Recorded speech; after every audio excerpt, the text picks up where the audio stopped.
يا بعد قلبي هذا بيان وصادر يصعد على الطالع المفاريخ والقنابر، ولك لا اصمتكم بنعال حارس المقابر، ولك لا عن ابوكم لا ابو طيب جابر هاول دم العيوره. ويا بعد دقات قلب اليوم معنا الاعتزال طبعا شياكيل الصقار ابن الصقار عمكم الزعيم حمودي بن دير الزر يا بعد روحي.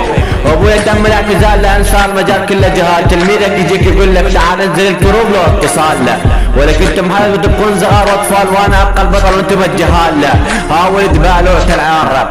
فاسمعوا على لسان اساطير دير الزر شي يقول، اقول تم الاعتزال لان وقعكم واقع كله خيال له، بعد لا حد يتلزق ويطوز ويهوفز يعني لا حد يقمز ويعوي علينا، ولك نحن معروفين ابناء دير الزر رجال وانتم تحتنا عالتنا خاضعين وشاهدين ايها الانذال.